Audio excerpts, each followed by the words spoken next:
Para saudara dan saudari yang Tuhan cintai, selamat pagi dan selamat bertemu lagi dalam renungan harian dari Paroki Santo Fransiskus Assisi Apio, edisi hari Jumat, tanggal 9 Januari 2026, hari biasa sesudah pesta penampakan Tuhan. Mengawali hari yang baru ini, kita hendak mendengar dan merenungkan sabda Tuhan. Marilah sebelum kita mendengar dan merenungkan sabda Tuhan, kita berdoa. Dalam nama Bapa dan Putra dan Roh Kudus. Amin. Allah Bapa sumber cinta kasih, kami bergembira dan bersukaria karena Engkau sudah mengunjungi umat-Mu dalam diri Yesus Sang Mesias. Kami mohon agar dapat setia pada sabdanya dan menghayati cinta kasih-Nya. Bersabdalah ya Tuhan, kami siap mendengarkan. Terpujilah Engkau Bapa, Putra dan Roh Kudus, kini dan sepanjang segala masa. Amin. Dalam nama Bapa dan Putra dan Roh Kudus. Amin. Para saudara dan saudari yang terkasih, sabda Tuhan yang hendak kita dengar dan kita renungkan untuk mengawali hari yang baru ini diambil dari Injil Lukas pasal 5 ayat 12 sampai 16. Tuhan bersamamu. Inilah Injil suci menurut Lukas. Sekali peristiwa, Yesus berada di sebuah kota. Ada di situ seorang yang penuh kusta. Ketika melihat Yesus, tersungkurlah si kusta dan memohon, "Tuan, jika Tuan mau, Tuan dapat mentahirkan aku." Maka Yesus mengulurkan tangannya, menjamah orang itu dan berkata, "Aku mau, jadilah engkau tahir." Seketika itu juga lenyaplah penyakit kustanya. Yesus melarang orang itu memberitahukan hal ini kepada siapapun juga, dan ia berkata, "Pergilah, perlihatkanlah dirimu kepada imam dan persembahkanlah untuk pentahiranmu persembahan seperti yang diperintahkan Musa sebagai bukti bagi mereka."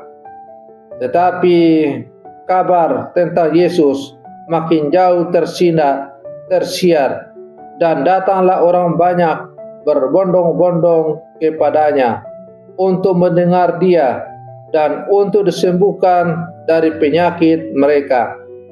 Akan tetapi Yesus mengundurkan diri ke tempat-tempat yang sunyi dan berdoa.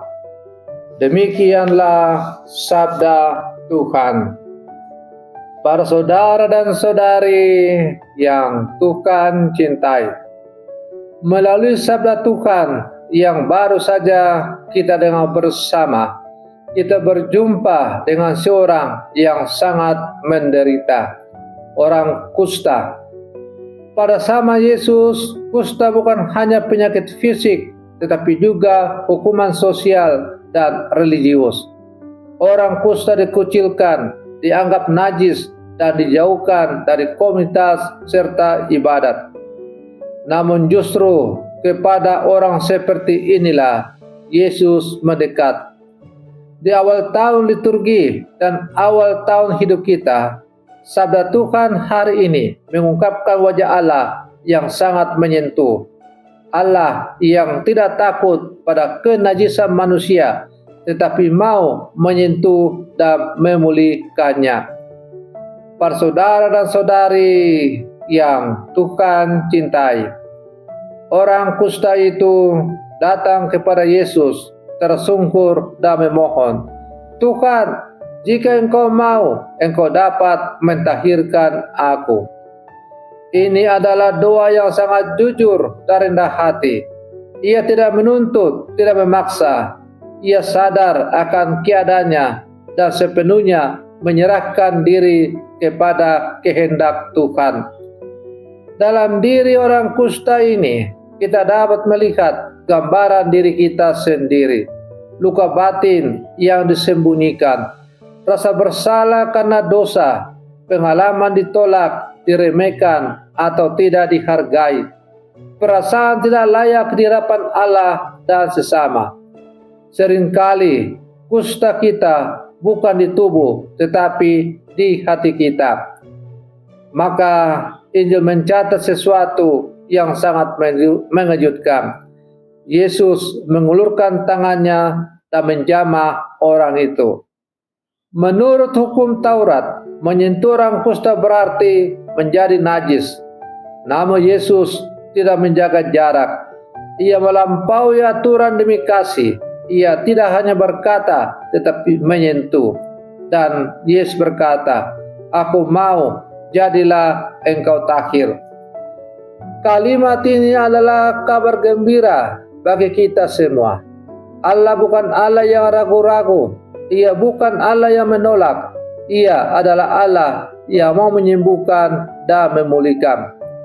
Seringkali kita takut datang kepada Tuhan karena merasa tidak pantas.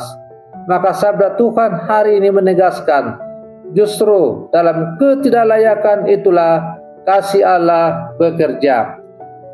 Yesus menyuruh orang kusta itu pergi kepada imam dan mempersembahkan korban, tetapi juga meminta agar ia tidak mempublikasikan peristiwa itu. Namun, kabar tentang Yesus tetap tersebar dan banyak orang datang kepadanya. Menarik bahwa di tengah popularitas dan kesibukan, sabda Tuhan atau Injil mencatat, Yesus mengundurkan diri ke tempat-tempat sunyi dan berdoa. Ini adalah pelajaran rohani yang sangat mendalam bagi kita orang-orang Katolik yang hidup di zaman sekarang.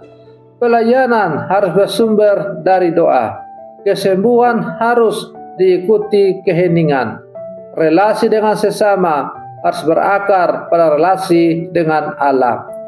Di awal tahun ini, sabda Tuhan mengingatkan kita untuk menjaga keseimbangan antara kerja dan doa, antara pelayanan dan keheningan. Para saudara dan saudari yang Tuhan cintai, sabda Tuhan hari ini semakin meyakinkan kita bahwa tidak ada luka yang terlalu kotor untuk disentuh oleh Yesus, dan tidak ada dosa yang terlalu besar untuk diampuni. Yesus pada hari ini berkata kepada kita semua, "Aku mau menyembuhkanmu, aku mau memulihkanmu, aku mau menjadikan hidupmu menjadi baru." Maka marilah kita datang kepadanya dengan kerendahan hati, membawa kusta-kusta hidup kita dan membiarkan diri kita disentuh oleh kasih-Nya yang menyelamatkan. Sehingga kusta-kusta yang ada dalam diri kita, iri hati, malas, dengki, malas berdoa, dan sebagainya, akhirnya disembuhkan oleh Yesus.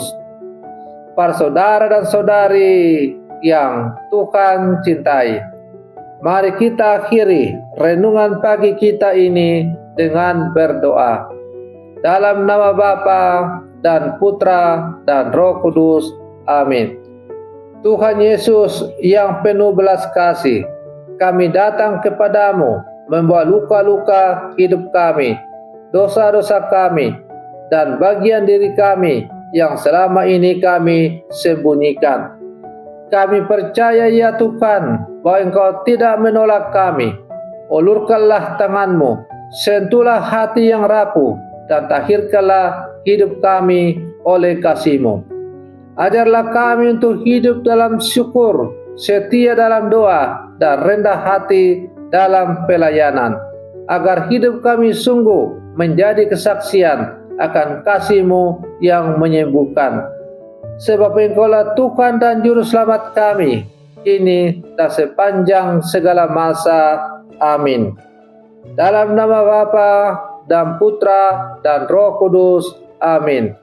Para saudara-saudariku yang terkasih, Selamat pagi, Tuhan Yesus memberkati kita semua.